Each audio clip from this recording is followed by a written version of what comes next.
서울금융혁신토론회의 좌장을 맡은 국민대학교 석좌교수 최수현입니다. 오늘 토론회는 서울특별시가 직접 운영하는 서울국제금융오피스가 주최하여 진행이 됩니다. 그럼 간략히 오늘의 토론 주제에 대해서 설명을 드리도록 하겠습니다. 2008년 10월에 글로벌 금융위기가 한참 진행될 적에 온라인상에서 새로운 상품 하나가 소개되었습니다. 지금으로부터 16년 전이죠.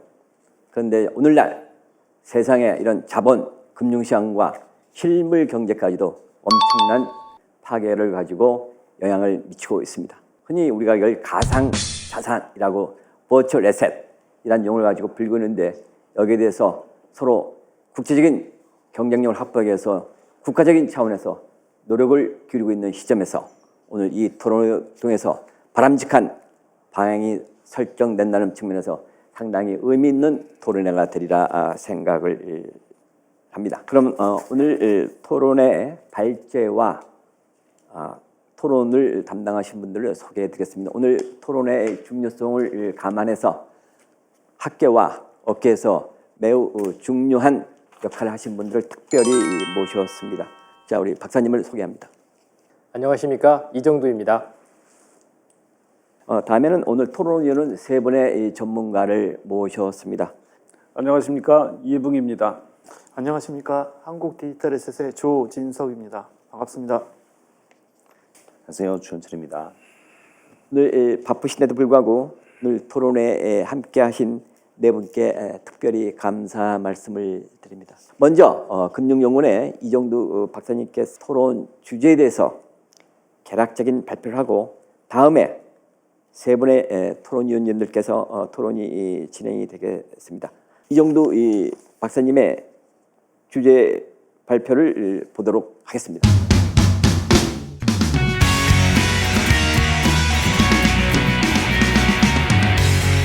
안녕하십니까, 한국금융연구원 디지털금융연구실의 이정두 선임연구위원입니다. 저는 금융연구원에서 전자금융거래, 가상자산, 그리고 자금세탁 방지제도에 대해서 연구를 하고 있습니다.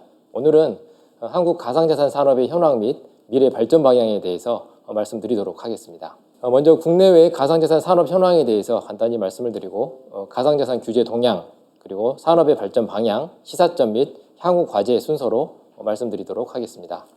2022년 이후에 계속된 크립토 윈터가 금년 1월 미국의 비트코인 현물 ETF 상장 허용을 계기로 반등세로 전환을 했지만 이후 조정기를 거치고 있습니다. 24년 2분기 글로벌 시가총액이 2.3조 달러로 전분기 대비 12.5% 감소했고, 2분기 중에 일평균 거래량은 794억 달러로 전분기 대비 9.8% 감소했습니다. 그리고 24년 상반기 중에 글로벌 가상자산 시장에서 비트코인 점유율이 53%를 차지하고 있는 가운데, 최근에는 통화를 준거자산으로 하고 있는 스테이블 코인 거래가 급증을 하고 있습니다. 스테이블 코인의 어떤 시장 규모는 24년 1월 달에 1280억 달러에서 24년 6월 1600억 달러로 24.3% 성장을 했습니다. 그리고 USDT의 발행사인 테더 같은 경우는 24년 1분기 중에만 45억 2천만 달러 수익을 거둔 것으로 알려졌습니다. 다음으로 국내 가상자산 시장 동향입니다. 23년 말 기준으로 국내 상장 종목은 총 600종, 그리고 시가총액이 43.4조 원, 일평균 거래 규모는 3.6조 원 규모에 달하고 있습니다. 최근에는 비트코인 가격이 급등하면서 24년 3월 11일 기준으로 국내 원화거래소 5곳의 가상자산 거래량이 무려 18.1조 원을 기록하면서 같은 날 코스피 거래량 8.9조 원의 2배를 기록하기도 했습니다. 2023년 말 기준으로 국내 유통 가상자산 수가 총 600종인데 이 중 단독 상장 종목이 332종목으로 절반 이상을 차지를 하고 있습니다. 그리고 또 단독 상장 종목 중에 32%인 107종이 시가총액 1억 원 이하이고 28%는 10억 원 이하인 소규모 종목이 되겠습니다. 그리고 23년 말 기준으로 등록 계정 수가 총 1,816만여 개, 그리고 이제 고객 확인을 거쳐서 실제 거래가 가능한 이용자가 645만여 개에 이르고 있습니다.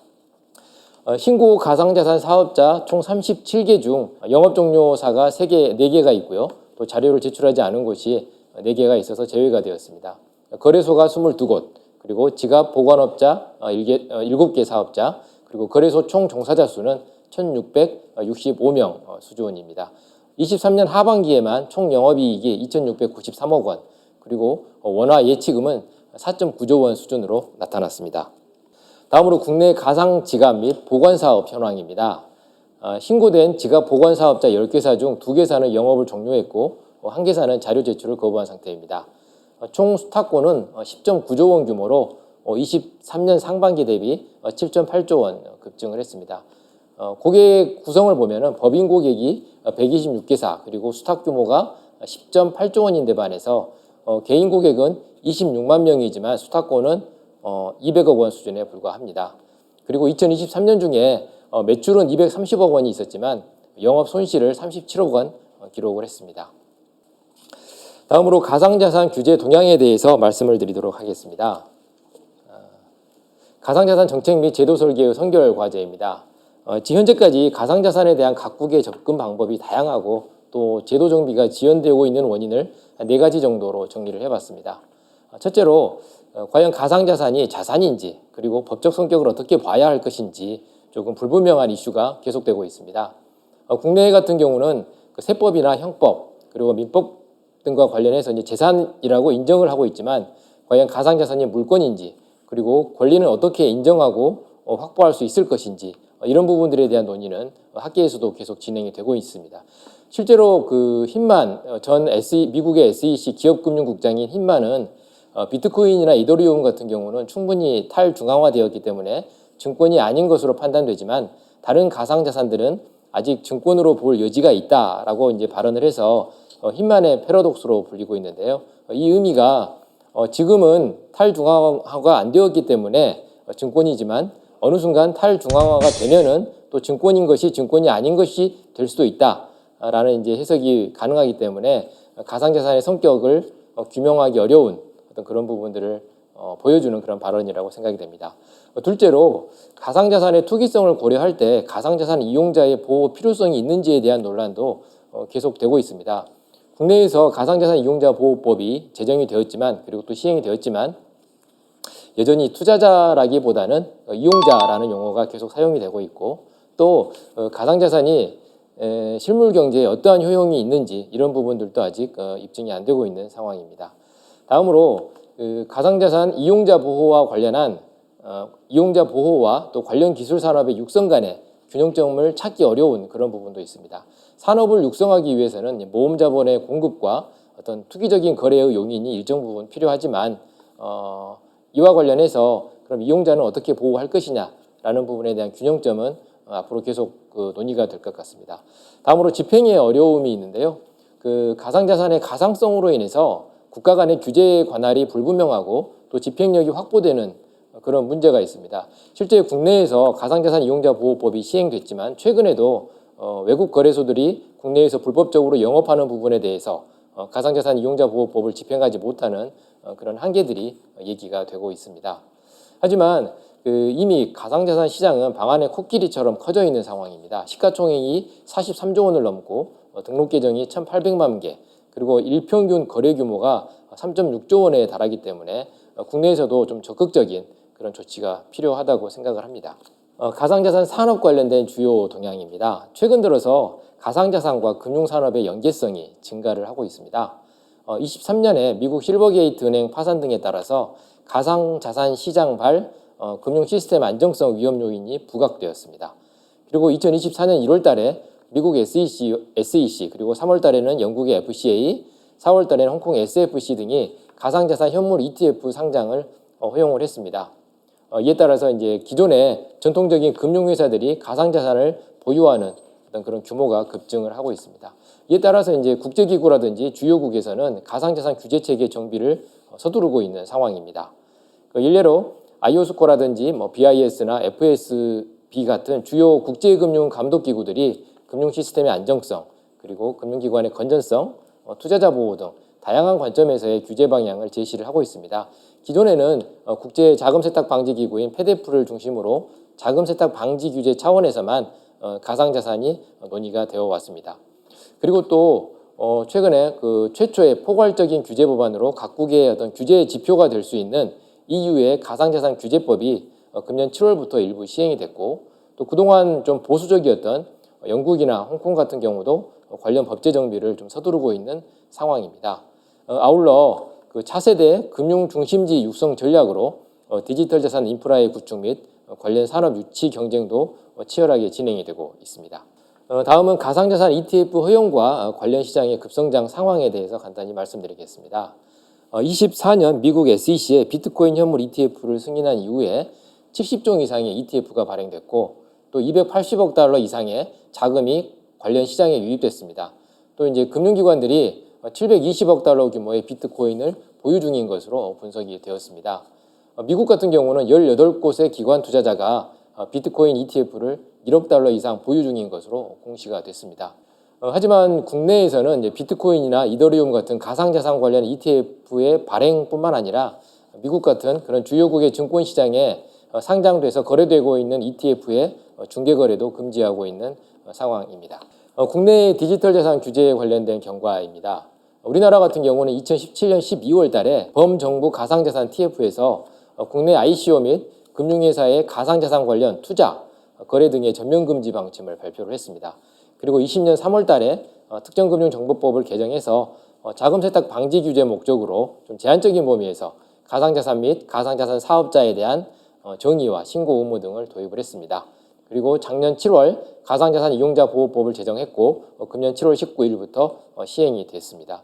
한편 2020년 도입된 특정금융정보법에 따라서 신고를 진행한 가상자산 사업자들에 대한 신고 갱신 기간이 금년 하반기부터 도입이 되기 때문에 새로운 또 가상자산 사업자에 대한 진입 규제가 시행이 되고 있는 상황입니다.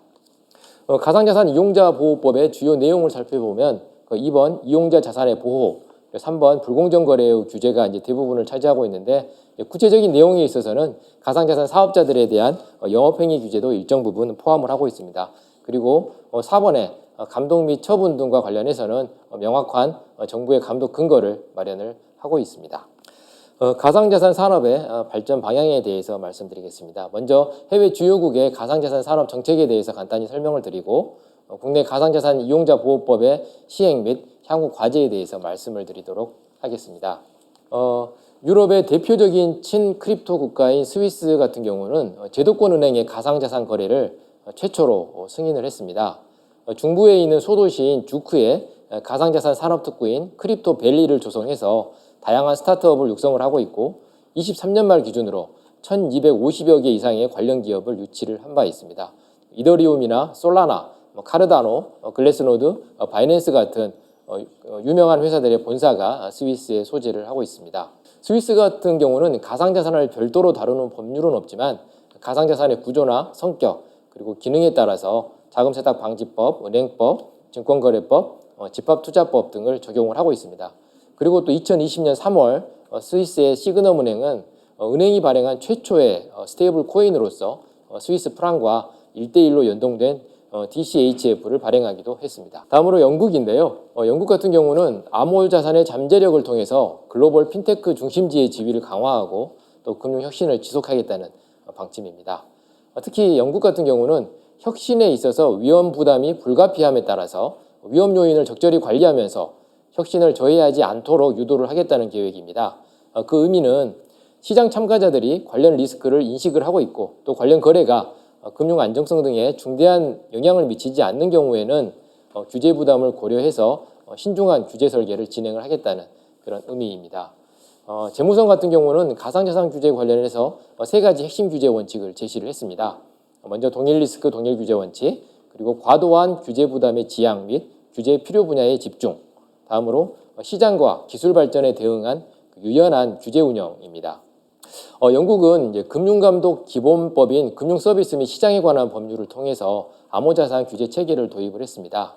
영국도 처음에 유럽과 같이 신규 입법을 통한 규제 방안을 고려를 했습니다. 하지만 전통적인 금융산업과 유사한 그런 가상자산 서비스에 대해서 동일기능, 동일규제 원칙에 따른 접근이 필요하다고 판단을 했고, 또 별도의 규제 체계가 중복규제, 또는 이제 시장 참가자들의 혼란을 야기할 수 있고 이미 신뢰성과 공공성이 확보한 기존의 감독 체계를 활용할 필요가 있다고 판단을 했습니다. 싱가포르 같은 경우는 혁신적이고 책임성 있는 디지털 자산 생태계 구축을 위해서 혁신을 장려하면서도 위험을 엄격히 통제하는 체계를 구축을 하고 있습니다. 2022년 금융서비스 시장법 개정으로 가상자산 규율 체계를 정비를 했습니다. 기존에 싱가포르에 설립된 기업이 싱가포르 내국인을 대상으로 가상자산을 판매하지 않을 경우에는 신고 규제를 적용하지 않았습니다. 하지만 2022년 5월 이후에 내국인을 대상으로 하는 경우와 동일한 규제를 적용을 하고 있습니다. 그리고 싱가포르는 좀 특징적인 부분이 있는데 디지털 토큰의 발행, 중개 또는 그 거래소를 운영하는 사업자는 그 마스의 싱가포르의 금융감독 당국인 마스의 허가가 필요합니다. 하지만 사업 규모에 따라서 자본금, 영업행위 규제 등 규제 수준을 차등화하고 또 중소형사들의 용이한 그런 진입을 지원을 하고 있습니다. 다음으로 일본인데요. 일본 같은 경우는 2014년에 가상자산 거래소 마운트곡스 해킹 사건 그리고 2018년 코인체크 해킹 사건 등을 계기로 비교적 조기에 규제 체계를 정비를 했습니다.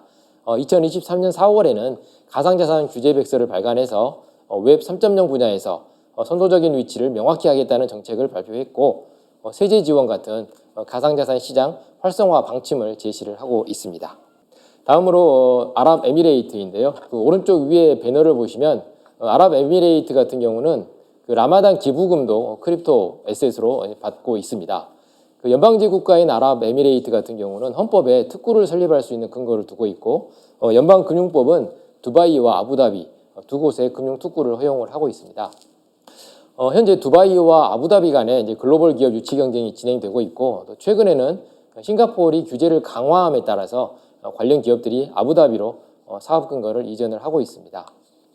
두바이 같은 경우는 스위스 주쿠시와 협력을 통해서 스위스의 크립토 밸리를 모델로 크립토 오아시스 에코시스템 구축을 추진을 하고 있습니다. 특징적으로 신규 가상자산 발행을 허용하지 않고 발행된 가상자산 관련 서비스에 집중을 하고 있습니다. 가상자산의 보유 및 거래와 관련된 면세 제도가 해외 대규모 자본 거래를 유치하는 그런 유인이 되고 있습니다. 아부다비 같은 경우에는 23년 20억 달러 규모로 허브 71 플러스 디지털 에셋 프로그램과 또 DLT 파운데이션 레짐을 통해서 웹 3.0 블록체인 가상자산 사업 유치를 추진을 하고 있습니다. DLT 파운데이션 레짐 같은 경우는 가상자산 발행재단의 용이한 설립을 지원하고 또 역외 소송으로부터 역내 기업을 보호하고 또 실지 사무소 운영을 요구하지 않고 있으며 다오 시스템의 영업 활동도 같이 지원을 하고 있습니다. 주요국의 가상자산 시장 동향 및 전망입니다. 보시면은 대부분 비슷한 유형의 그래프를 보이고 있지만 오른쪽 하단에 한국만 굉장히 좀 특이한 형태의 그래프를 보이고 있습니다. 2021년도에 대부분 나라의 가상자산 시장 규모가 최고점을 찍었고 그 이후에 2022년에 급속히 위축됐습니다. 다음에 2023년에는 대부분의 나라들이 2021년 수준을 회복을 했지만 한국은 여전히 회복을 하지 못하고 있는 상황입니다. 그 주요한 원인은 국내의 어떤 그런 가상자산 관련된 규제의 불확실성이 크게 작용을 하고 있다고 생각이 됩니다. 다음으로 가상자산 이용자 보호법의 시행 및 향후 과제에 대해서 말씀드리도록 하겠습니다. 가상자산 이용자 보호법의 시행 준비를 보시면 가상자산 범죄 합동수사단의 구성, 그리고 가상자산 감독국 및 조사국의 신설, 금융위 가상자산과 신설 등 주로 규제 일변도의 내용들이 계속되고 있습니다. 하지만 다행히 가상자산 이용자 보호법 부대 의견을 통해서 국회에서는 금융위원회에 여러 가지 중요한 쟁점 사항들에 대한 검토를 요구를 했습니다. 이에 따라서 밑에 보시면 스테이블 코인이나 가상자산 평가업, 자문업, 공시업 등에 대한 규율 체계 마련, 그리고 자율규제 협의기구 등을 통한 가상자산 규제 체계 보완, 가상자산 사업자에 대한 투명한 공시 및 내부 통제 의무 부과 방안처럼 향후 고려가 필요한 그 다양한 이슈들에 대해서 그 연구 영역과 국회 보고가 마무리가 된 상황입니다. 다음으로 주요 논의 과제에 대해서 말씀드리도록 하겠습니다. 첫 번째는 가상자산 관련된 ETF의 허용 여부입니다. 24년 1월 달에 비트코인 현물 ETF의 발행 및 해외 비트코인 현물 ETF를 중개하는 것은 자본시장법에 위반될 소지가 있다고 발표를 했습니다. 이에 따라서 금융시장의 안정성이라든지 금융회사의 건전성 그리고 투자자 보호와 관련된 문제점들에 대한 검토가 계속되고 있습니다. 두 번째로는 법인의 가상자산 거래 목적 은행 계좌의 허용 여부입니다. 우리나라는 17년 12월 달에 가상자산 거래소에 대한 은행의 자금 세탁 방지 의무를 강화했습니다. 그리고 가상자산 거래소에 대한 가상계좌 발급을 즉시 전면 중단했고 은행의 실명 확인 입출금 계정 서비스로의 전환을 유도를 했습니다.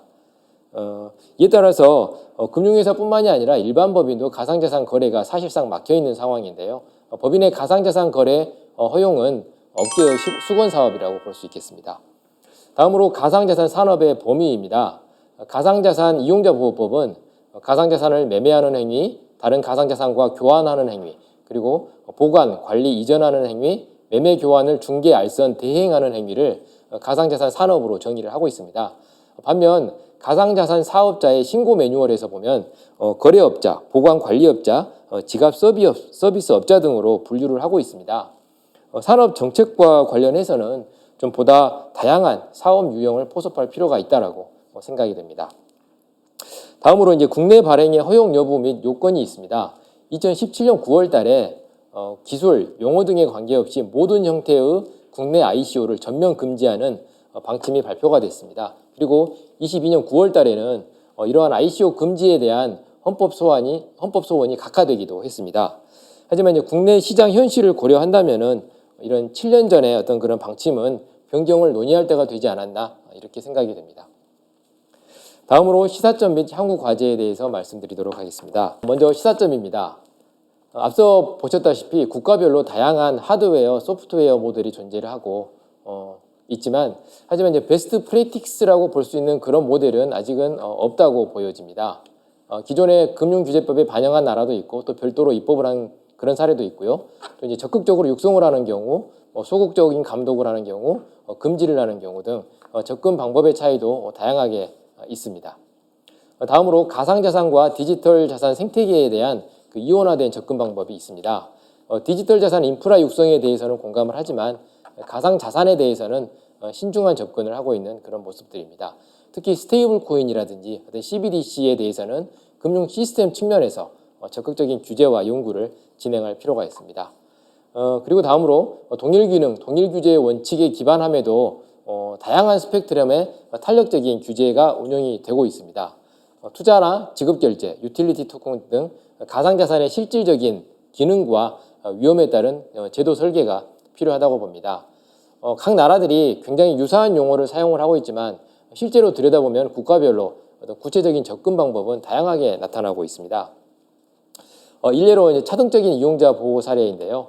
영국에서는 비트코인 ETF를 허용했다고 발표를 했지만 실제 보면은 비트코인이나 이더리움 같은 가상자산 현물을 허용하면서도 개인 투자자 거래는 불허하고 있습니다. 그리고 홍콩을 보면은 계좌 개설하기 전에 교육을 이수해야 되고 또 적합성 원칙을 적용을 해야 되고 또 개인별로 투자 한도 설정이나 리스크 고지 약정 체결 같은 굉장히 복잡한 제도를 운용을 하고 있습니다. 아울러서 일반 고객이 거래 가능한 그런 가상자산을 추가한다거나 또 거래 지원을 중단한다거나 종료할 경우에는 감독당국인 SFC로부터 사전에 서면으로 승인을 받아야 할 필요가 있습니다. 싱가포르 같은 경우도 그 마스는 일반 대중이 디지털 지급 토큰 관련해서 투자를 하지 않도록 공개적으로 권고를 하고 있습니다. 그리고 또 일반 대중을 상대로 하는 영업 자체를 제한하고 있기도 합니다. 끝으로 향후 과제에 대해서 말씀드리겠습니다. 첫째로 가상자산을 포함한 디지털 자산 전반에 대한 방향성 논의가 필요하다고 생각이 됩니다. 2017년 12월 달에 가상자산 ICO 전면 금지 방침을 발표했지만 이러한 방침의 유지 또는 수정에 대해서 공개적인 논의가 필요한 시점이라고 생각이 됩니다. 먼저 가상자산 산업을 육성, 관리, 금지 여부에 대한 사회적 합의를 바탕으로 산업법이 논의될 필요가 있다고 생각합니다. 다음으로는 국내 유통 가상자산의 국내 발행 및 해외 자본과 기술의 유치 방안을 고민을 할 필요가 있습니다. 경쟁적으로 레이스 투 더 바텀식의 규제 완화는 지속되기가 어렵다고 생각을 합니다. 하지만 국내 가상자산 시장 규모가 세계 1, 2위인 점을 고려한다면 ICO를 허용을 하고 동시에 합리적인 규제 방안을 마련하는 방안으로 전환하는 것을 고려할 필요가 있다고 생각합니다. 끝으로 가상자산의 가치성 입증을 위한 그 노력과 기회를 부여할 필요가 있습니다. 가상자산의 어떤 실물 경제적 효용은 입증되지 않았지만 시간과 기회가 좀 더 필요하다고 생각합니다. 좀 다양한 실험을 통해서 가상자산의 사회적 가치가 입증될 수 있도록 그 제한된 영역에서의 테스트베드 제공이 필요하다고 생각합니다. 그러니까 아울러서 가상자산의 유형이라든지 투자자의 분류라든지 내국인, 외국인, 법인 유형 등을 고려한 탄력적인 제도 설계도 얼마든지 가능하다고 생각합니다. 이상으로 한국 가상자산 산업의 현황 및 미래 발전 방향에 대한 발표를 마치도록 하겠습니다. 감사합니다.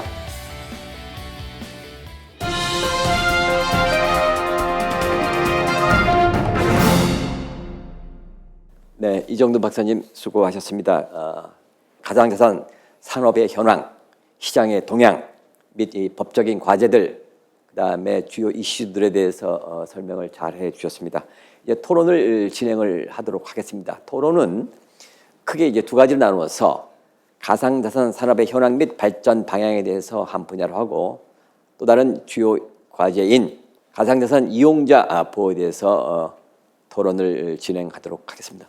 먼저 우리 이 가상자산 우선 산업 측면에서 말씀을 진행을 하겠습니다. 토론 먼저 진행해 주시죠.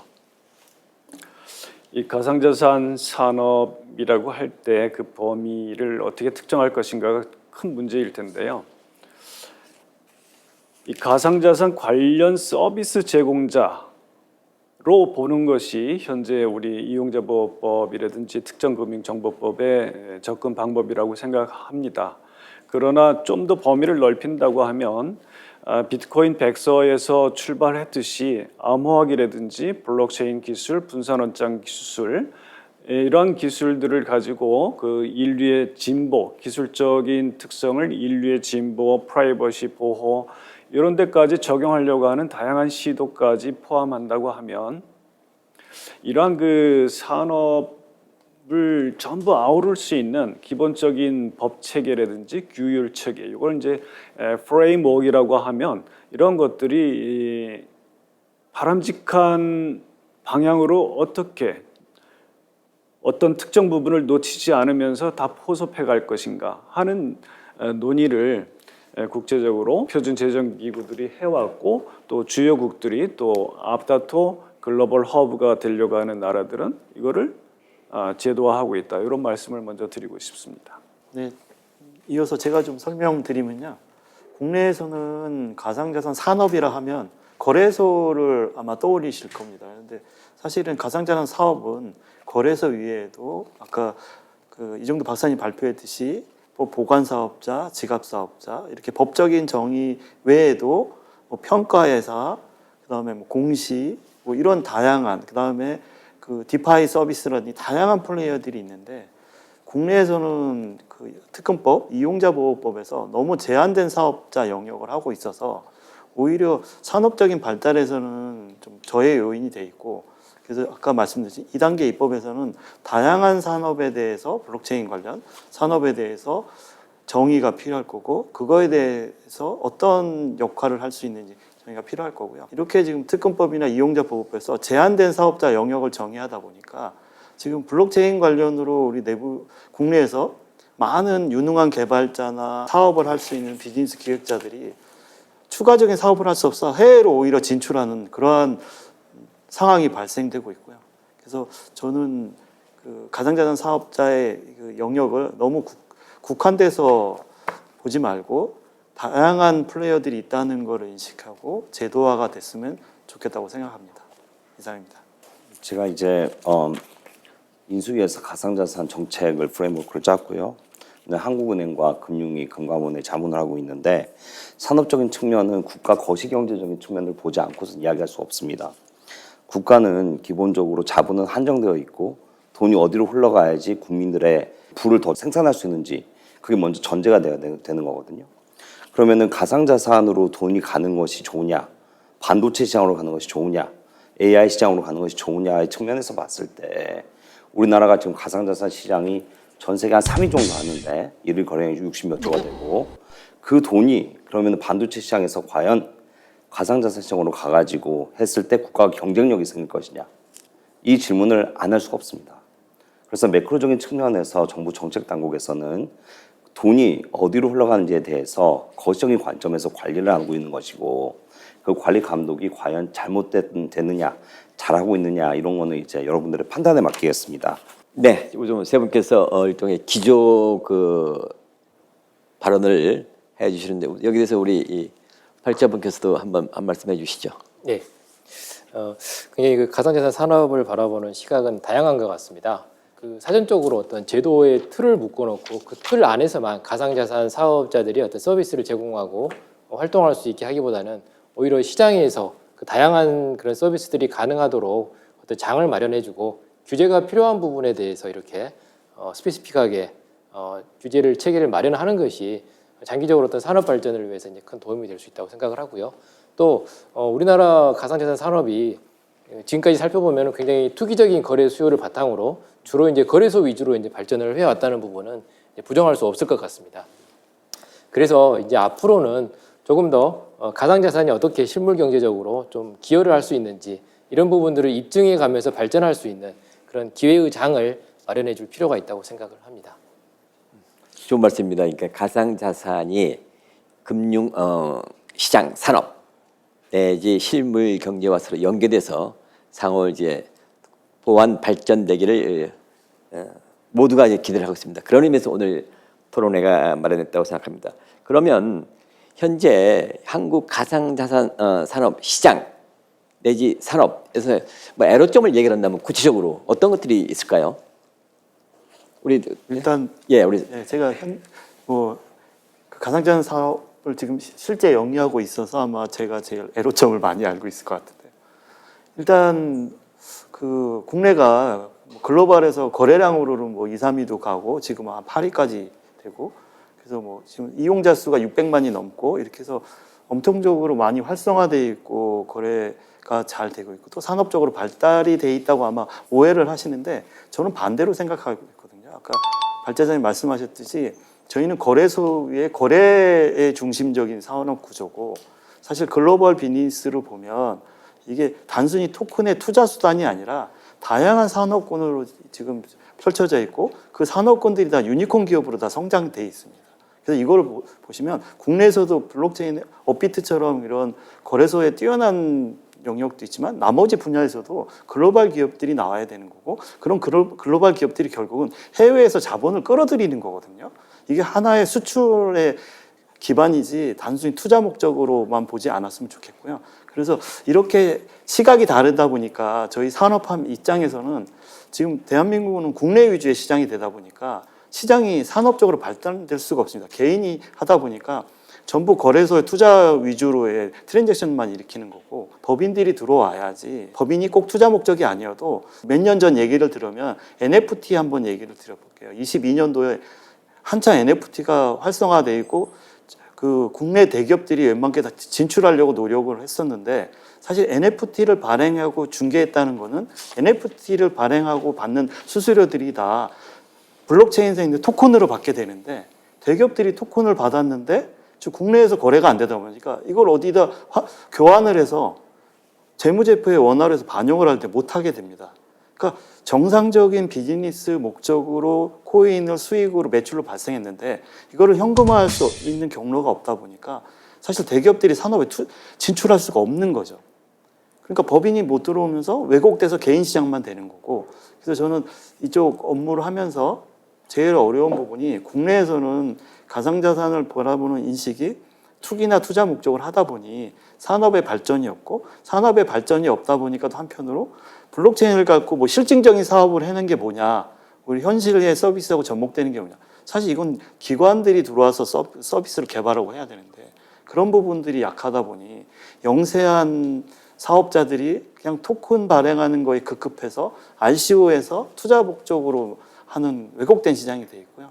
그래서 제가 다시 정리를 해드리면 국내에서는 산업 발전을 하기 위해서 가장 어려운 점은 일단 법인 시장에 대한 진출이 지금 어려움이 있다는 거고 그다음에 제도적인 불명확성입니다. 지금 제도적으로 이용자 그러니까 거래소에 대한 이용자에 대한 것만 특검법 이용자 보호법에 있는 것이 나머지 산업들에 대해서는 어떻게 진출하고 사업을 해야 되는지가 불분명합니다. 그래서 두 가지 법인들이 들어오기 어렵다. 그다음에 제도적인 불명확성이 산업 발전에 큰 저해 요인이 되고 있다. 이렇게 설명드릴 수 있겠습니다. 네, 우리 반론은 아니고 좀 제가 느끼는 바를 좀 설명을 드리자면, 그러니까 대한민국의 이제 경제 모델은 수출 주도의 모델입니다. 그래서 이제 외환 관리가 굉장히 중요하고 환율이 안정적이 되어야지 기존에 있는 우리나라 이제 삼성이라든지 뭐 LG라든지 이런 기존의 산업들이 이제 해외 수출이 가능한 것이거든요. 그래서 이 법인 계좌를 열어줬을 때 생기는 리스크가 뭐냐면, 우리나라에 이제 있는 원화들이 해외로 유출될 가능성이 상당히 많아진다. 우리가 그걸 관리 감독할 수 있을 것이냐라는 퀘션은 분명히 있는 것 같아요. 그런데 이제 세계 자본시장은 이미 하나가 되어가고 있고, 그다음에 이제 주식시장이라든지 이런 부분도 우리나라 국민들이 얼마든지 나스닥이라든지 이런 해외 거래소에서 거래를 할 수 있기 때문에 더 이상 쇄국적인 방침으로 가서는 미래에 대비할 수 없는 거는 같습니다. 그런 부분이 이제 분명히 있고, 그다음에 이 수출 주도형 모델이라서 우리나라가 싱가포르를 많이 예를 드시는데, 싱가포르는 한 90% 아마 금융산업일 거예요. 80-90%. 우리나라는 금융산업이 차지하는 비율이 한 20% 정도 될 겁니다. 그러니까 완전히 반대쪽이 있거든요. 금융시장이 좀 더 발전을 하고 자본시장이 생산성이 좋아지면 우리도 그런 여건이 돼서 좀 더 전향적으로 생각할 수 있을 것 같아요. 그런 부분이 또 하나가 있고, 그다음에 마지막으로 이제 법안의 포섭 가능성. 그러니까 1차 법안을 이제 충분히 만들어야 되지 않겠느냐, 이런 이제 말씀이 좋은 지적이신데, 이제 실무적으로 들어가다 보면은 법안이라는 것은 국회 소위를 거쳐가지고 여야가 협의해야 되는 상황입니다. 뭐 정부가 이제 뭐 법을 만든다고 국회에서 통과가 되지 않으면 무의미하기 때문에 포섭을 많이 하면 할수록 논의를 해야 되는 안건이 많아지고, 안건이 많아지면은 그때 우리가 이제 심각하게 이용자 보호를 해야 된다는 측면, 그리고 시간의 신속성이 필요했기 때문에 빨리 이용자 보호를 먼저 하고 나머지를 처리하자, 이런 관점에서 그렇게 되었다는 점 참고해 주시면 고맙겠습니다. 네, 우리 이해봉 센터장님.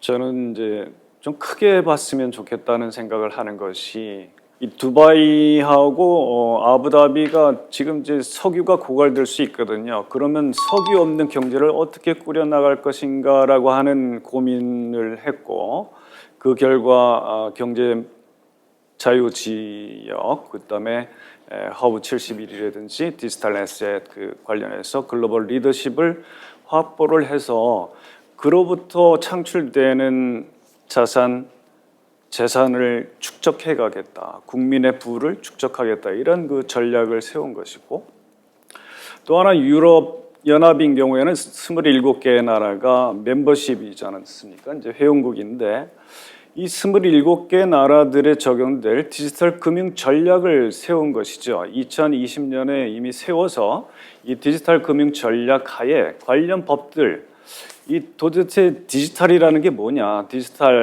디지털로 가치 권리를 표시한다고 하는 디지털 레프리젠테이션이라는 개념이 뭔가, 이거를 암호자산이라고 특정을 하고, 그러면 암호자산이 기존에 있던 증권이라든지 채권이라든지 국채까지 나가서 이런 실물 자산까지 디지털로 표시하는 방법이 되지 않을까 하는 고민을 해서 이미 2023년부터 우리가 이제 도입하려고 하는 토큰 증권법 있지 않습니까? 전자증권법 개정안과 유사한 규제 샌드박스법을 이미 2023년 1월부터 이제 시행을 하고 있는 것을 볼 수가 있고, 또 유명한 암호자산 시장에 관한 법률이죠. 그 미카 레귤레이션을 2020년 9월에 제안을 해서 23년 5월 말에 이제 제정을 하고, 금년 24년 6월 말부터 이렇게 시행을 하고 있고, 본격 시행은 이제 2026년 7월 1일부터 본격 아주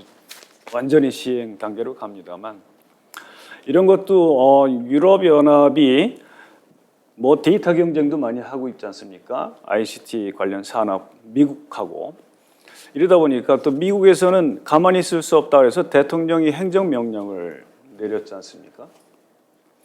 바이든 대통령이 행정명령을 내리면서 이거 국가적으로 전략이 필요하다. 그래서 각 부처는 기한을 줄 테니까 한 180일 아니면 230일 이내에 대통령 보좌관한테 보고를 해라. 어떻게 국가적으로 전략을 세울 것인지. 왜냐하면 전통적인 금융에서도 미국이 글로벌 리더십을 확보하면서 그 벌어들인 돈을 가지고 혜택은 미국 시민들이 받다는 거죠. 이런 접근을 디지털 금융 쪽에서도 리더십을 확보할 필요가 있다. 그래서 위험이 있으면 위험에 걸맞는 규제 장치를 적용을 하면 되고, 이것을 위험이 도대체 어느 정도인지 금융 안정성에 미치는 것, 지급 결제 시스템에 미치는 것, 금융 소비자에게 미치는 위험, 이런 것들을 식별하고 완화하고 해소하면 되지 않겠느냐라고 하는 동일 위험, 동일 행위, 동일 위험, 동일 규제, 이런 그 원칙들을 적용하면서 새롭게 디지털 금융에서도 그 글로벌 허브, 글로벌 리더십을 확보해 가보자, 이런 생각들을 하고 있는 것이 좀 큰 틀에서는 달리 볼 필요가 있지 않을까 하는 그 말씀을 좀 드리고 싶습니다. 예. 좀 그 네, 말씀하시죠. 몇 마디 이제 첨언해 드리자면 좀 제 이해분이 실장님과 좀 다를 수도 있는데, 제가 이해하기로는 바이든 행정부의 행정명령은 안보실에 보고하게 된 겁니다. 국가안보실.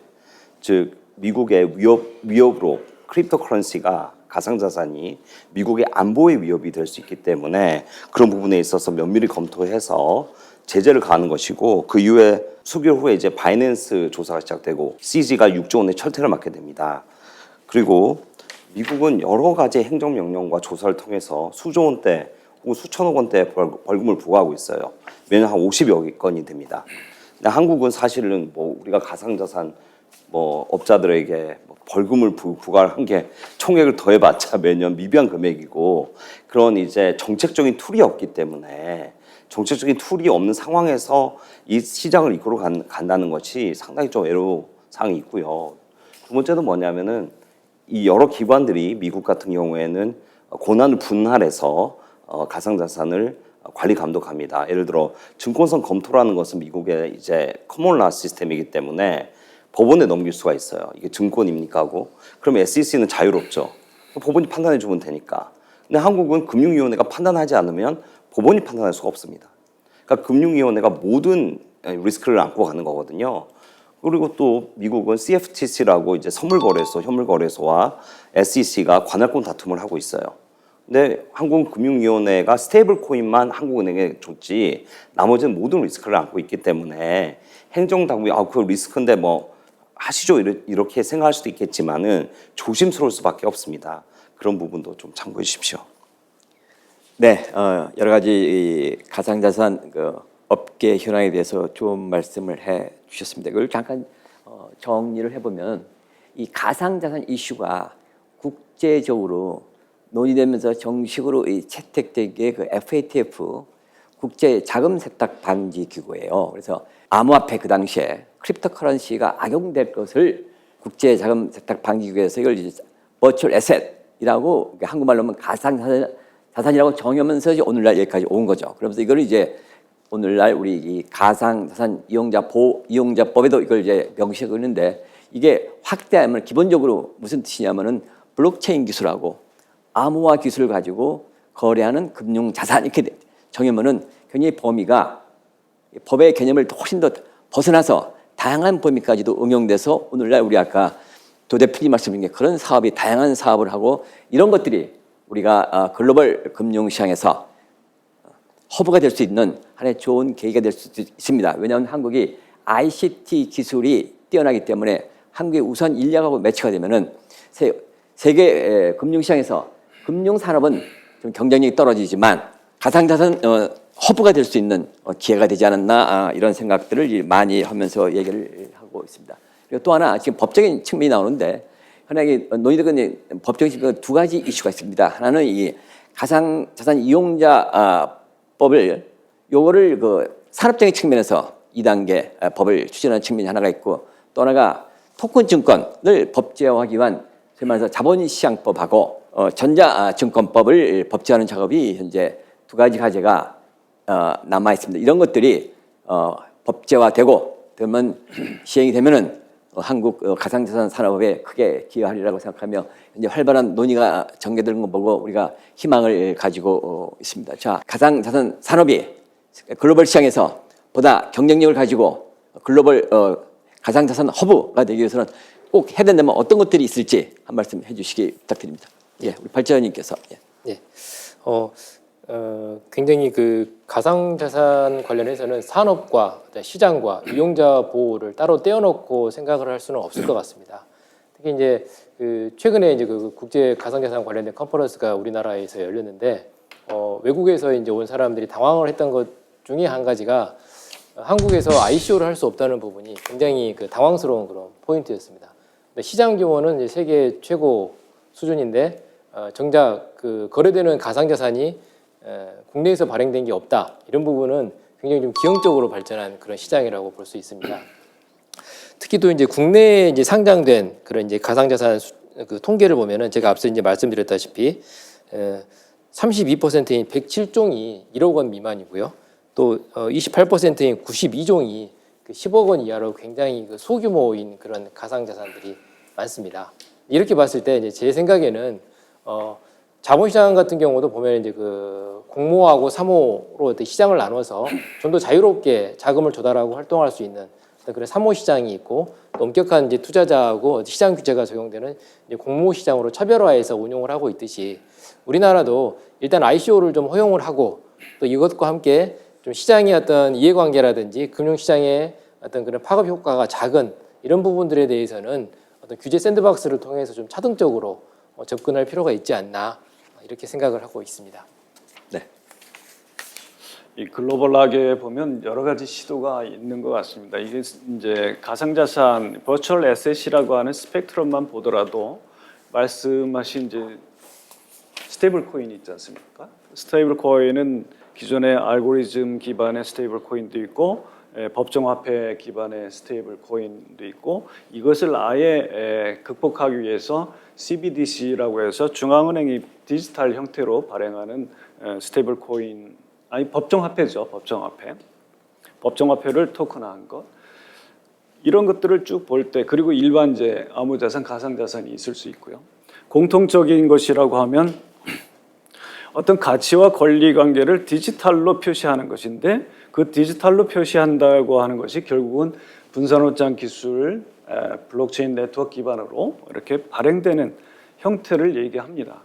그러면 전통적인 증권이라든지 뭐 주식이나 채권 아니면 어떤 소유관계 아니면 실물 자산에 대한 소유권 이런 거를 디지털 형태로 토큰화해서 발행하는 것이 소위 디지타이제이션, 디지털로 변환하는 것 또는 토큰화이제이션일 텐데요.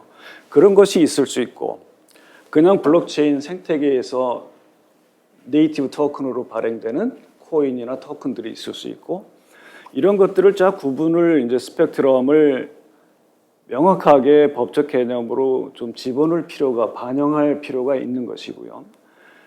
그 다음으로는 이러한 가상자산을 매개로 하는 관련 서비스를 제공하는 사업자들 유형이 몇 가지가 될 것이냐. 지금 특근법에 따르면 한 5가지 이렇게 되어 있습니다만 사실 법정화폐와 교환한다고 하는 1호 같은 경우는 소위 증권업에 보면 딜러거든요. 딜링. 자기 계산으로 교환해 주는 거. 그리고 중개해 주는 거, 브로커리지.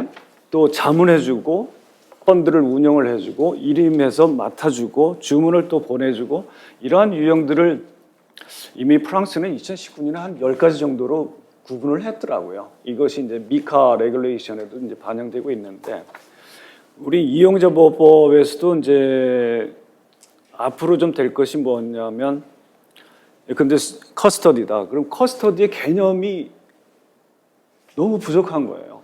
그리고 이 커스터디 업자가 위탁하는 고객들에 대해서 어떤 보호 장치를 제공하기 위해서 행위를 해야 된다고 하는 요구되는 행위 규칙이 없는 거죠. 저희 같은 거래 플랫폼, 거래소인 경우에도 그 행위 규칙들이 다양하게 뭐 심지어 이해상충 요소까지 그거를 완화하는 요소까지 포함을 해서 또 사이버 보안 대비해서 해킹 대비해서 보안 시스템을 높은 수준으로 유지하라는 것까지 포함을 해서 이런 것들이 이제 사업자 유형이 갖춰지면 지금 1단계 이용자보호법에서 도입한 뭐 이용자 예치금 보호, 가상자산 보호, 시장에서의 불공정 거래 금지, 감독 당국의 막강한 감독 검사 제재 권한, 불공정 거래 조사 권한, 이것과 이제 맞물려서 저 발행 시점부터 풍부한 유동성과 이 뛰어난 블록체인 기술 개발업자들이 이 자금 조달 창구에서 만날 수 있게끔 해주되, 증권 발행 신고서를 내듯이 이 가상자산의 발행 단계부터 이 시장의 풍부한 유동성이 이 역량 있는 블록체인 개발자들 네트워크와 만날 수 있게끔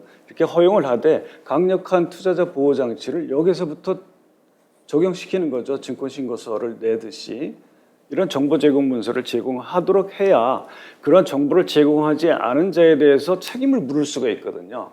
이러한 그 요구되는 어떤 행위 규칙이라든지 장치가 있어야 그걸 안 지킨 자에 대해서 법적 책임을 물을 수 있게 된다고 하는 그런 관점에서 발행, 유통, 또 관련 서비스 제공자, 시장에서의 매매 거래 양태, 형태, 이런 것들, 심지어 감독 당국이 혼자서는 힘드니까 공익신고 보호자 장치까지 도입을 해서 시장에서의 벌어지는 부정 부당 행위를 당국에 통지를 해서 알려주면 당국이 그걸 토대로 해서 더 강력한 법 집행 단계로 나아갈 수 있게끔 이런 것을 전부 아우르는 것이 기본 체계가 아닌가, 이런 생각을 하고요. 이미 뭐 글로벌하게 많이 그렇게 좀 진행이 되고 있고요. 네, 제가 생각하는 미래 발전 방향은 결론적으로 말씀드리면 대한민국 인프라는 진짜 풍부하고 능력이 있다고 봅니다. 그래서 그 제도적인 불명확성만 좀 걷어주시면 아마 될 것 같고요. 제도적인 불명확성은 인식의 차이라고 봅니다. 사실은 감독 당국이 우려하는 것도 저희 업계에서 잘 이해하고 있고요. 우려만 하고 있는데 그 리스크를 어떻게 테이킹하고 보완하고 관리할까에 대해서 중점을 주고 시행을 법을 같이 만들어야 되는데, 리스크가 있으니까 이거는 건드리지 말자는 스탠스가 좀 강한 것 같아서 좀 아쉬움이 있고요. 그래서 아까 변호사님 말씀하신 거에 몇 가지 첨언을 드리면서 제가 결론을 내도록 하겠습니다. 아까 두 가지 여러 가지 법인 관련으로 말씀하실 때 삼성이나 현대나 이런 대기업들이 가상자산에 진입했을 때 외화 유출이라든지 이게 블록체인이니까 이게 탈중화가 되게 통제가 어렵다고 이렇게 말씀하시는데, 사실 그런 측면도 있는데, 오히려 사실은 현재 지금 대한민국의 가상자산 사업자는 전통적으로 완전 중화된 사업자라고 보시면 됩니다. 특히 저희 커스터디나 뭐 거래소 같은 경우에는 모든 자금의 흐름을 다 FI에 보고를 하고요. 일정 금액 이상이 되면. 그다음에 바습길이 아닌 외부 반출이 되는 그 전송이 있을 때는 트래블을 다 적용이 받아서 이게 어느 목적으로 누군가 가는지 다 확인이 됩니다. 특히 저희 같은 경우에는 저희 커스터디 사업자인데 100% 법인 거래만 하고 있는데, 저희 법인의 거래 내용, 입출금 현황을 다 FI 보고를 하고 있고요. 그래서 오히려 투명하게 관리가 되고 있습니다. 여기에 만약에 이제 감독 당국에서 외화라든지 이런 부분, 외화 반출이라든지 뭐 불법적인 유입에 대해서 가이드라인만 주면 저희가 거기에 대해서 통제도 할 수 있고 얼마든지 보고나 신고할 수 있는 체계가 다 돼 있고요. 현재 다 그런 인프라도 다 갖추고 있습니다. 그리고 세 번째, 지금 이쪽에 들어오는 투입된 법인들의 자금이 AI나 뭐 이렇게 반도체나 뭐 그런 산업군도 갈 수 있죠, 당연히. 그게 이제 일반적으로 볼 때는 뭐 훨씬 경제적으로 도움이 될 수 있다고 보는데, 근데 이 블록체인을 하나의 금융산업이라고 생각하시면 금융산업에 투자를 해서 이 산업을 발전되면 그 금융 시스템을 통해서 그 수익이 창출된다는 부분도 있거든요. 그래서 여기에 그러면 여기에 가장 큰 저희들하고 감독당국의 갭이 뭐냐? 감독당국은 그 비트나 이더나 쓸모가 있는 코인을 보는 게 아니라 지금 말한 ICO를 제대로 하지 않고 돈을 투기 목적으로 막 발행해서 불법적인 수단으로 자금 모집하는 이런 것까지 전체를 다 포괄하는 가상자산 사업자로 보니까 이거 괜히 허용했을 때 이 시장이 더 혼란스럽고 그 다단계나 사기성의 투자자 피해가 막 심한 거 아니냐, 이렇게 생각하고 있거든요. 그러니까 저희가 요구하는 가상자산이나 뭐 용어로 뭐 암호화폐, 디지털 자산 여러 가지가 있지만, 제가 생각하는 가상자산은 그 검증된 코인이나 검증된 시스템이나 검증된 사업자에 국한돼서 보자는 거죠. 오히려 이걸 검증을 해주고 여기까지는 검증이 됐어. 여기까지는 사업이나 이 영역에서는 가능해. 그럼 지금 새로운 시도되는 ICO나 이런 것들은 샌드박스나 이런 걸 허용하고, 그리고 여기에서 수용되지 못하는 이 불법적인 부분들은 싹 정리를 해서 오히려 시장을 투명하게 건전하게 가지고 있도록 리드를 해야 된다고 봅니다. 결론적으로 말씀드리면 인프라나 쪽 개발자나 산업적인 역량은 저는 글로벌에 뒤지지 않다고 보고 있고요. 그래서 미래 발전 방향은 이걸 하나의 금융 산업으로 좀 인식을 해주셨으면 좋겠다.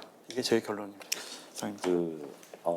가상자산이 일일 평균 거래량이 65조인데 그러면 650조가 돼야지 만족을 하는 건지 100조가 돼야지 만족을 하는 건지 구체적으로 수치로 한번 생각을 해보시면 좋을 것 같아요. 그게 일일 거래량 65조라는 금액은 거의 코스피의 한 60-70%에 해당하는 금액일 겁니다. 그게 충분히 육성이 안 되고 있다라고 주장을 하시는 건지 전 잘 모르겠고요. 그 다음에 이제 우리나라가 정말 혁신적인 코인을 개발했으면 바이낸스에 상장하면 되죠. 한국이 규제를 세게 했으면. 근데 바이낸스에 상장 못하면서 한국에 상장 못한다고 제재가 심하다. 이건 또 아닌 것 같습니다. 그 다음에 이 ICO를 제가 알기로는 ICO가 금지가 안 되고 있고요.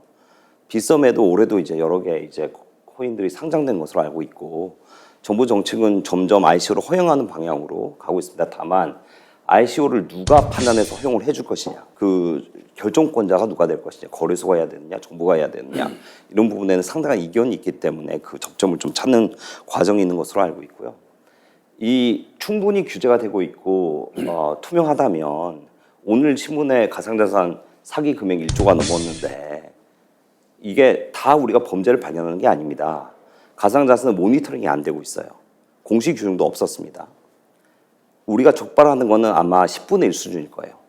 그럼 10조의 그 피해액을 뭐 5조라고 해도 국민들이 보고 있다면은 당국이 그럼 충분히 준비됐으니 더 육성하십시오 이렇게 해야 될까요? 어느 정도가 적당한 선인지는 투자자들이 판단해 보시고 생각해 보시면 좋을 것 같습니다. 네, 지금까지 이 가상 자산 산업의 발전 방향 측면에서 토론을 해주셨습니다. 감사합니다. 이걸 잠시 정리를 해보면은 몇 가지로 요약이 되겠습니다. 첫 번째, 이 가상 자산에 대한 인식의 전환이 필요하겠다. 이런 투기의 과거에 실패 사례가 있었지만 투기의 대상보다는 건전한 자산으로서 인정을 하도록 한다. 했으면 좋겠다 하는 거하고, 또 이런 면에서 이 가상자산에 대해서 정책 당국에서 규제, 이게 또 좋지만 물론 규제 이런 경우에도 명확하고 투명한 규제가 따라와야 되겠죠. 규제와 함께 이런 지원이 활성화되면 좋겠다. 그래서 이 가상자산 산업의 범위를 외연을 넓혀가지고서 우리가 보다 경쟁력이 제고될 수 있도록 하는 정책 당국의 이런 지속적인 노력이 필요하다는 점을 하고, 또 하나 이렇게 되면은 가상자산 산업이 금융산업과 실물 경제와 연계돼 가지고서 글로벌 차원에서 보다 경쟁력을 확보할 수 있다고 생각합니다. 이렇게 가상자산이 산업적인 측면에서 활발하게 되면은 그에 따라서 나오는 것이 이제 가상자산 이용자, 금융 소비자 같은 경우는 소비자라는 용어를 쓰는데 여기 이용자라는 용어를 쓰고 있어요. 그래서 가상자산 이용자 보호법도 제정됐습니다. 그래서 가상자산 이용자 보호를 위해서 뭐가 아쉽고 어떻게 해야 되고 이런 것에 대해서 또 토론을 진행을 하도록 하겠습니다. 먼저 우리 발전 전문가께서 다시 한번 말씀 한번 해주시죠. 예, 알겠습니다. 방금 이제 그 좌장님께서도 이제 말씀해 주셨고 앞서 이제 토론자분들께서도 다양한 말씀을 해주셨는데 이제 공통적으로 이제 저희들이 볼 수 있는 부분이 뭐 소비자, 이용자, 투자자 굉장히 다양한 그런 용어들이 사용되고 있습니다. 이제 그 말은 현재 아직도 이제 가상자산의 어떤 그런 정체성에 대해서 가상자산 산업을 바라보는 시각들이 굉장히 다양하게 있다는 어떤 그런 상황이고, 그래서 이제 좀 컨센서스를 만들어가기 위해서 좀 더 시간이 필요한 그런 과정이라고 생각합니다. 이제 먼저 이제 그 가상자산 이용자에 좀 포커스를 맞춰서 좀 생각을 하면은 저는 이제 예전에 그 미국의 행정법 교수인 긴스버그 교수가 썼던 글이 있는데요. 어떤 표현이었냐면 한국에서 사업을 할 때는 한국의 어떤 규제 당국에 그 파터널리즘에 대해서 조금 유의를 할 필요가 있다. 파터널리즘이 뭐냐 하면은 이제 국민들에 대해서 어떤 국민들이 투자라든지 어떤 국민들의 어떤 경제 활동에 대해서 이제 국가가 마치 이제 부모가 자식을 대하듯이 돌보고 가르치고 이제 가이드를 끌어줘야 된다는 어떤 규제 철학이 한국에서 이제 크게 작용을 하고 있기 때문에 외국 기업이 한국에 가서 사업을 하다 보면 이제 그런 부분들에 당황을 할 수 있다라는 이제 굉장히 좀 현실감 있는 그런 지적을 했었습니다. 근데 이제 제가 최근에 이제 연구를 하다가 이제 영국의 어떤 그런 방침 관련해서 좀 가슴에 와닿는 표현을 봤는데 영국 같은 경우는 가상자산 정책 관련해서 이제 혁신에 있어서 위험 부담이 불가피하다는 부분은 인정하고 넘어가야 된다. 그래서 시장 참가자들이 이제 관련 리스크를 인식을 하고 있고 또 이제 관련 거래가 금융 안정성 등에 중대한 영향을 미치지 않는다면은 그 범위 내에서는 좀 그 시장이 원활히 작동하고 다양한 실험을 할 수 있는 기회를 줘야 되지 않느냐 이런 표현을 했었고요. 그런 차원에서 봤을 때 우리나라 같은 경우는 어떻게 보면 규제 일변도로 좀 진행이 되고 있는, 그러니까 이용자를 보호를 해야 된다. 그리고 이용자 투자자도 아니고 아직은 이용자 단계일 뿐이다. 굉장히 좀 엄격한 그런 시각으로 이제 접근을 하고 있는데 조금 더 이용자 스스로 좀 리스크 테이킹을 하면서 좀 다양한 어떤 그런 활동, 가상자산 관련된 활동을 할 수 있도록 여지를 줄 필요가 있다라고 생각이 듭니다. 그리고 이제 앞서 그 주현철 변호사님께서는 이제 그 정책적인 측면에서 다양한 그 우려 사항들에 대해서 말씀을 해주셨거든요. 근데 저희들이 이제 뭐 그 조진석 대표님께서 이제 법인 계좌 관련해서 이제 말씀을 해주셨고, 근데 이 이용자의 폭이 굉장히 다양하거든요. 개인들도 있지만 금융회사도 있고 이제 법인도 있고 그리고 또 해외 투자자도 있습니다. 그래서 특히 이제 정책 당국에서 고민을 하고 있는 거는 이 부분을 양성화시켰을 때 최근에 이제 뭐 국내 시장이 국내 주식 시장이 굉장히 좀 가라앉고 해외 시장이 오히려 활성화되는 것처럼 가상자산에 있어서도 어떤 해외로 그 자본 유출 현상이 발생해 버릴 거 아니냐 이런 우려도 있고, 또 이제 법인 투자자들 같은 경우는 뭐 상장 회사라든지 일반 회사들이 무리하게 가상자산에 투자를 해가지고 손해를 보면은 이 부분은 어떻게 할 것이냐, 이런 굉장히 그 복합적인 그런 이슈들이 있거든요. 그만큼 이제 이용자층도 다양하고 굉장히 그 봐야 될 문제점들도 많은데 이제 그런 차원에서는 좀 차별화된 시각에서 좀 그 이용자 수준에 맞는 어떤 그런 보호 제도를 세팅하면서 좀 접근을 하면 좀 더 낫지 않겠나 이렇게 생각을 합니다. 네, 좋은 말씀 감사합니다. 예. 저는 이용자, 고객, 영업 이런 관점에서 한번 말씀을 드리고 싶습니다. 이 블록체인 네트워크의 분산 원장 기술로 이루어진 기반으로 하는 네트워크에 참여하는 자들을 참여자 또는 유저라고 합니다. 거기 유저라고 하는 용어에서 이용자라고 하는 용어를 가져왔던 것 같이 생각이 듭니다. 그러나 이 가상자산 관련 서비스 유형을 이렇게 보면 고객을 위하여 하는 서비스가 있고요. 고객을 대신해서 하는 서비스가 있고 고객을 상대로 하는 서비스가 있습니다. 고객을 상대로 사고 파는 딜링 업무가 있을 수 있고 고객을 위해서 대신해서 해주는 커스터디가 있을 수 있고 고객을 위해서 하는 것이 매매 중개, 브로커리지 같은 위탁 또는 위탁의 중개 뭐 이런 주문의 전달 이런 것들이 있을 수 있는데 이런 각 유형별로 이제 필요한 장치들이 명확히 설정될 필요가 있는 거죠. 그래서 고객을 위해서, 고객을 상대로, 고객을 대신해서 하는 서비스, 관련 서비스 제공 유형이 어떤 것이 있을까? 그럼 거기에 따라서 영국 말씀하셨듯이 위험을 식별 가능한 상태로 유지를 하면서 그거를 최소한도로 낮출 수 있는 제도적인 장치가 무엇일까? 이것이 규제이죠. 규제는 누구든지 법적으로 특정되는 행위 주체라고 하면 반드시 지켜야 할 규칙과 제도지 않습니까?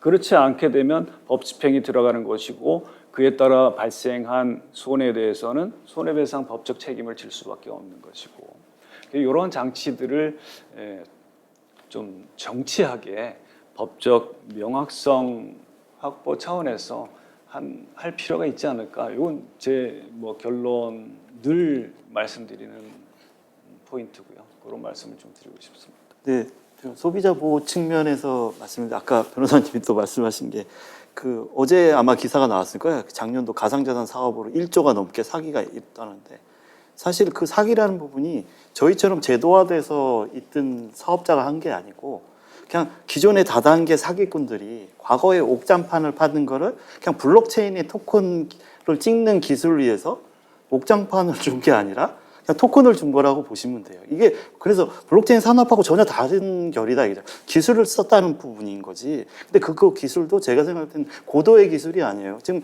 유튜브 가셔갖고 여기 계신 분들, 뭐 시청자분들도 유튜브 따라서 하시면 1시간이면 본인 토큰 찍어낼 수 있어요. 그렇기 때문에 그 언론이나 감독 당국이 가상자산의 작년에 1조다. 사실은 업비트나 저희 같은 사업자들이 가서 뭐 고객을 해서 사고 났으면 그건 당연히 사업자의 사고죠. 근데 그렇지 않고 기존에 있는 사기꾼들이 그냥 매체를 이용한 걸 블록체인을 이용한 거다라고 좀 인식을 해주시면 좋을 것 같고요. 그리고 ICO 부분도 국내에서 허용이 아니라고 하는데 약간 상장 개념하고 약간 헷갈리신 것 같은데 사실 ICO는 국내에서 불법입니다. 그래서 국내 사업자들이 어떠냐? 해외에 그냥 페이퍼 컴퍼니 만들어서 싱가포르, 일본, 카이만 제도, 조세 피국 전 세계에 그냥 페이퍼 컴퍼니 만들고 그 법인으로 ICO 한 다음에 국내 와서 상장 노력도 하고 그거 갖고 다단계 사기치고 있는 구조거든요.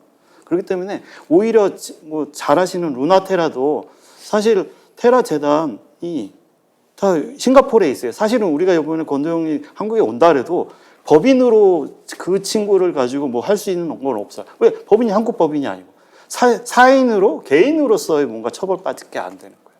그래서 저는 ICO를 규제하면서 왜 해외에서 우회해서 상장되는 걸 오히려 규제를 안 하냐. 이게 더 문제가 되는 거죠. 왜? 그 상장한 재단에 대한 통제나 관리는 못 하면서 국내 상장을 허용하니까 대부분 다 이렇게 우회해서 다 상장하고 있고. 그러니까 실제로 그 토큰의 발행은 해외인데 실질적으로 내수에서 운용되는 건 다 내수 토큰이거든요. 그래서 저희가 아까 계속 거래량이 엄청나고 우리 일 거래량의 조단위 3조, 4조 이렇게 돼 있는데 사실은 저는 이게 약간 왜곡된 시장이라고 보고 있고요. 국내에서 일어나는 업비트나 빗썸이나 이런 메이저 거래소에서 일어나는 거래 총량은 엄청나지만 실제로 그 거래 총량을 일으키는 해당의 코인 종목을 한번 살펴볼 필요가 있는데 바이낸스나 코인베이스는 이 거래량의 총량의 60-70% 이상이 비트나 이더나 솔라나나 수이라든지 글로벌 메이저로서 시장에 대한 지배력을 가지고 지금 서비스에 다양한 플랫폼에 사용하고 있는 코인들인 거고 국내에서 업비트, 빗썸에 대한 거래량을 보면 아까 소위 말하는 김치 코인들이 50-60% 차지하고 있어요. 그러면서 아까 다시 들어와서 법인이 안 일어나니까 이 많은 거래량들이 뭐냐? 개인들이 투기 목적으로 단타성으로 계속 일으키니까 총량은 많은 거죠. 거래량은 많은데 실질적으로 이 거래의 양질이냐고 볼 때 진로 판단할 때는 저는 이게 참 건전한 시장은 좀 아니고 완전 투기판적인 시장이 된다고 생각하고 있고요.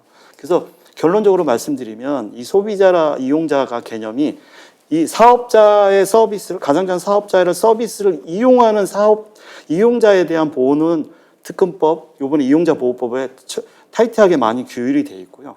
사실 이거를 지키지 않는 밖에서 이런 무수하게 ICO고 다단계 사기성에 대한 그 이용자에 대한 보호는 지금 전혀 안 되고 있다. 이렇게 보는 거고. 그리고 또 지금 기존에 상장되어 있는 거래소의 그 토큰들도 법인들이 들어오지 않고 개인들이기 때문에 요새 마음 리딩 방통해서 펌핑해서 작전 세력이 가능한 구조죠. 적은 금액으로. 아까 말씀드렸듯이 1억 이하의 토큰들 100몇 개씩 있으면 사실 1억 갖고 시세 조작하기 가능한 거죠. 규모가 작으니까. 그런 게 지금 현재 시장인 거고 그렇다 보니까 아까 이게 만약에 반대로 법인이 열린다면 법인들은 투자 목적으로 만약에 한다면 법인들은 대표이사도 혼자 못해요. 사실은 자기 투자 적격성 검토하고 당연히 시장이나 코인 분석을 하고 들어올 수밖에 없는 거고요. 그거를 분석하지 않고 대표이사가 임의로 집행했다? 나중에 문제 생기면 이 배임에 걸리기 때문에 저는 충분한 법인들은 시장 정보를 취득해서 정당하게 투자할 것 같고 그래서 지금 자본시장의 증시에서도 기관 투자자가 많은 종목들이 우량주가 되고 있지 않습니까? 지금 국내에서는 법인이 시장에 못 들어오기 때문에 업비트에 뭐가 우량주신지 잘 몰라요, 개인들은.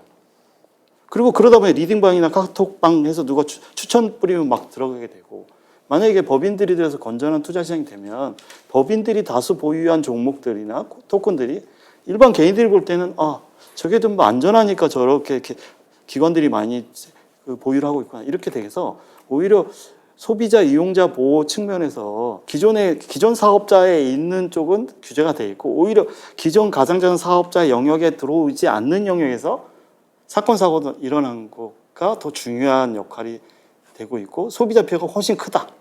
지금 사실 21년도 이후에 특검법 이후로 가상자산 사업자 37개 신고된 이후로 사업자를 통해서 그 이용자나 투자자한테 피해된 건 없어요.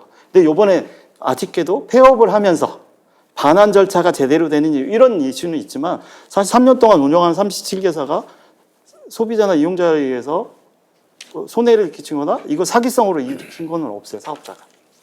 이런 측면에서 소비자 보호에 대한 부분이 제도권에 있는 거냐 아닌 거에 대한 구분을 좀 져주신 거고 그 제도권 아닌 건 좀 철저히 단속해야 되고 뿌리를 뽑아야 된다고 생각합니다. 그리고 제도권 내에서도 그럼 이용자 보호를 하기 위해서는 지금 법률적으로 많이 보완이 돼 있으니 이거를 더 강화할 수 있으면은 시장의 프리웨어를 다양성을 놓줘야 된다. 저는 그렇게 생각합니다. 이상입니다. 이게 제가 이해하는 거라고 너무 다르셔서 제가 좀 설명을 드리면 사기 거래 1조 원이 넘는 거래 그 금액은 모 대형 거래소 모 회사의 원모 회장이 시세 조종과 여러 사기 행위를 통해서 수백억 수천억의 금액을 이제 사기를 한 걸 포함합니다. 그러니까 뭐 거래소 특정 집단이 뭐 했다 이거보다는 이 산업 안에서 일어나는 여러 형태의 사기를 포함한 거기 때문에 그게 무슨 다단계로만 사기를 친다 이렇게 생각하시면 안 되고요. 가상자산은 아직도 굉장히 위험에 노출되어 있습니다. 이걸 규제하거나 우리가 모니터링할 수 있는 능력이 없어요. 다 자율공시입니다. 자율공시도 없어요, 심지어. 공시 읽어보면 거래소에 무슨 말인지 몰라요. 솔직히 들어가서 읽어보시면 이게 뭐지? 그러면 이제 투자자 입장에서는 어디선가 정보를 얻어야 되는데 옆에 있는 사람한테 듣든지 리딩방에 가든지 뭐 이렇게 가게 되는 거죠. 그러면은 잘못된 정보에 현혹되기 쉬운 생태계에 있다. 그 부분은 있는데 우리나라 투자자들은 손해를 보면은 정부에 좀 의지를 해요. 이거 좀 배상 일부라도 받기를 원하시니까 100% 당신들 책임하에 하십시오. 이렇게 하기도 좀 민감한 상황입니다. 난감한 상황입니다. 그 부분은. 그다음에 이게 ICO 관련해서는 이게 한국 회사들이 한국에서 발행인들이 이제 상장을 하는 거를 왜 그 해외 거래소를 통해서 들어가는 그런 이유는 해외 거래소 인정을 받으면 그거 일단 먼저 그 배려를 둔 거죠. 왜냐면 한국에서 누가 그럼 결정할 거냐? 거래소에 맡기냐? 아직 충분히 신뢰할 수 있는가? 정책 당국에 그런 의문이 있는 것 같고 그렇다고 정부가 할 거냐? 그럼 나중에 책임을 어떻게 지겠습니까? 그래서 한국인들이 발행한 코인은 상장이 되나 우회 상장을 하는 경우가 많은 거는 사실인 것 같고요. 그런데 이제 그런 부분들이 차차 한번 정리가 될 겁니다. 그래서 제가 이제 오늘 토론을 하면서 제가 무슨 규제주의자처럼 보여가지고 그런데 저는 그렇게 생각을 해요. 이 블록체인이 우리에게 정말 획기적인, 혁신적인 가능성을 입증을 했는가? 전 잘 모르겠어요. 아직은 솔직히 말씀을 드리면. 그러나 세상은 데이터 중심의 세상으로 변하고 있습니다. AI가 되면 데이터가 기름처럼 쓰여질 것이고 자기가 생성한 데이터가 권리가 개인에게 가야만 합니다. 그리고 페이스북 같은 데 내가 올리는 데이터가 이게 노동인지 노는 건지 좋아요가 이런 건 잘 지금은 노는 것처럼 보이지만 사실은 수익을 창출하면 페이스북은 내가 올린 사진들에 의해서 인스타그램도 마찬가지지만 돈을 벌고 있는 것이거든요. 그럼 그런 수익도 분배가 돼야 되는데 누가 얼마만큼의 유효한 정보를 제공했느냐 이거는 이제 사람마다 차별이 될 것이고 그걸 이제 블록체인에 담아야 되는데 지금 현존하는 블록체인 기술에서는 그 데이터 양을 충분히 소화할 수가 없습니다. 그래서 그 기술적인 업그레이드가 한번 돼야 될 것 같고 그러면은 좀 무궁무진한 가능성이 있지 않을까 그렇게 생각합니다. 네, 지금 가상 자산 이용자 보호와 관련해서 여러 가지 측면에서 말씀을 해 주셨습니다. 제가 몇 가지를 역시 한번 정리를 해보겠습니다. 우선 이제 ICO 얘기가 나오는데 우리 ICO는 우리 조 대표님께서 아주 정확하게 현재 한국적인 상황에 대해서 명쾌하게 설명을 해 주셨습니다.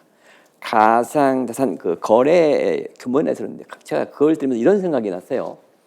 우리가 2010년대 초반에 파생 상품이 거래가 세계 1등이었어요. 1위 수준이었어요. 그렇다고 해서 한국이 파생 상품 시장의 세계 글로벌 리더라는 소리는 안 해요. 그렇죠?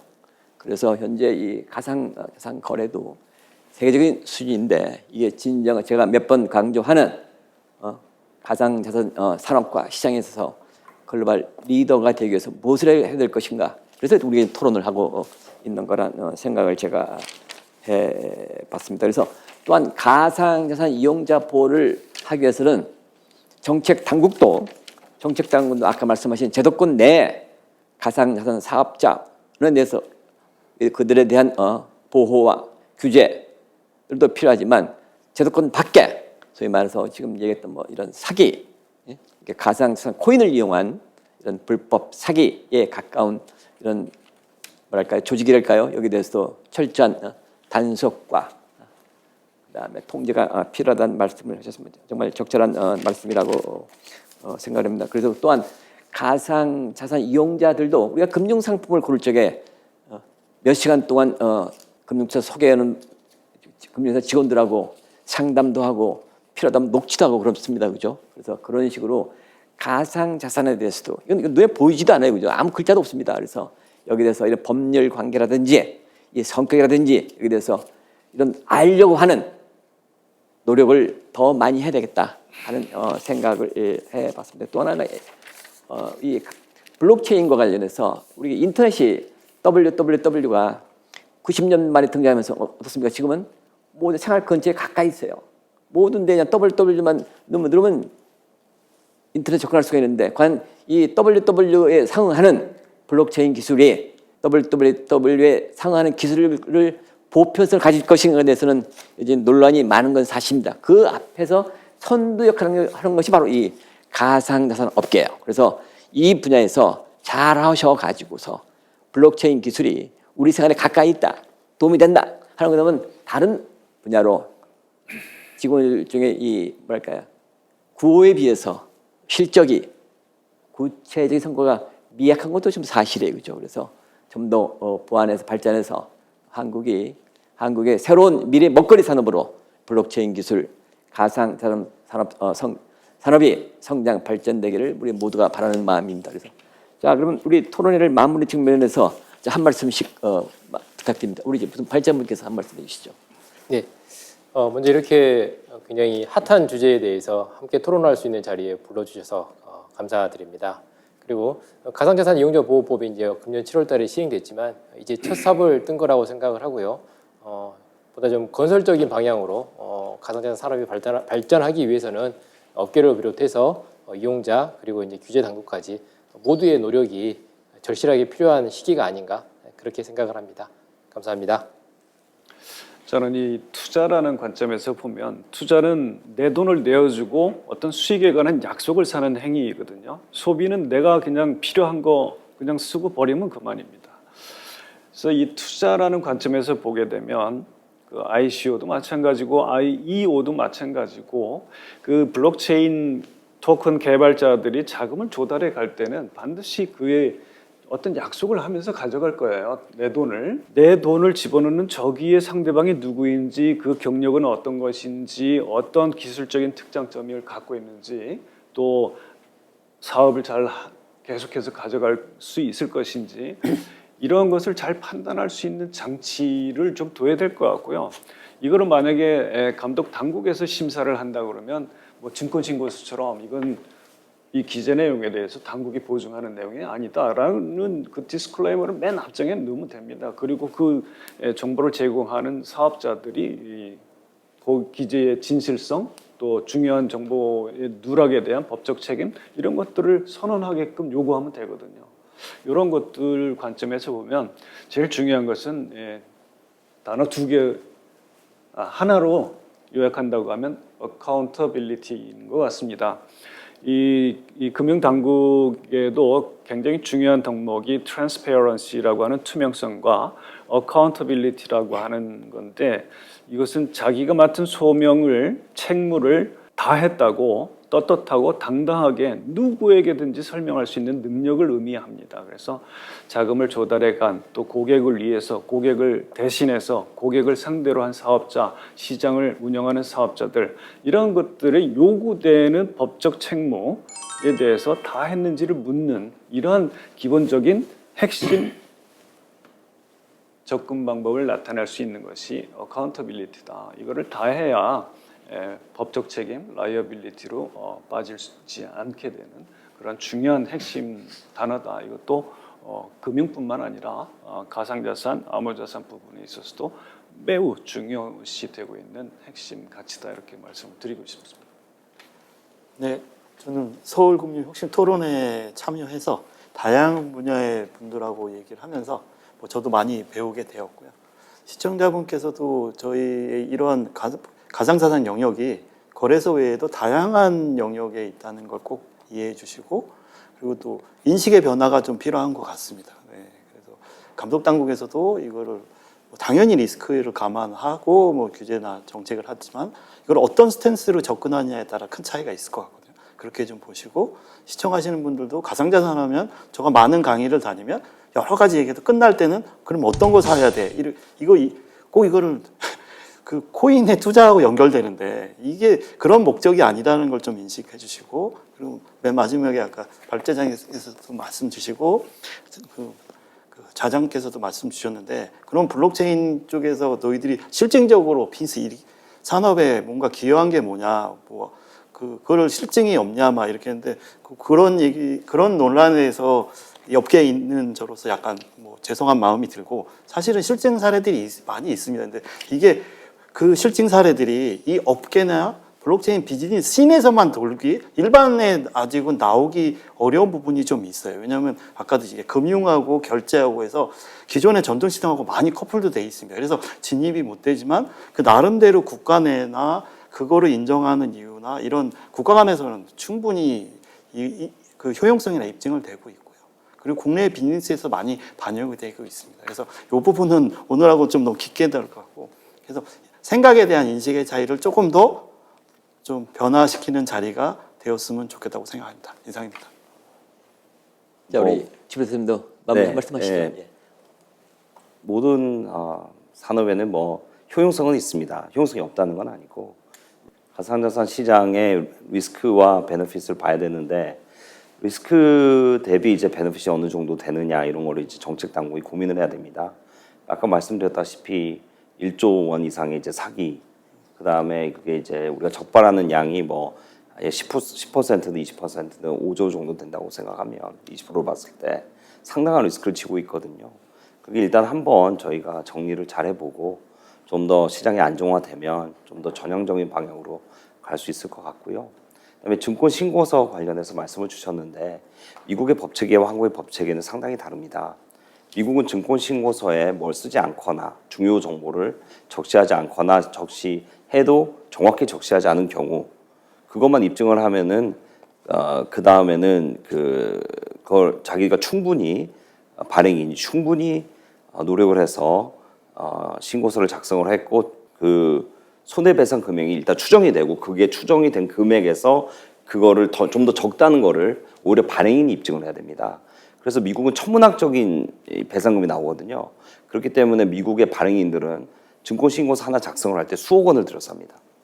한국의 법원의 스탠스는 그 입증 책임을 투자자에게 전면적으로 부여하고 있기 때문에 투자자들이 손해를 보게 되면 그 발행인이 한 잘못된 부분들을 모두 입증을 하셔야 됩니다.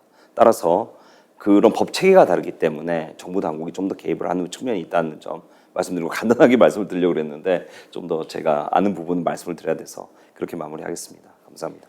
네, 오늘 한국 가상 자산 산업의 현황 및 미래의 발전 방향에 대해서 긴 시간 동안 토론에 참여하신 네 분께 감사 말씀을 드립니다.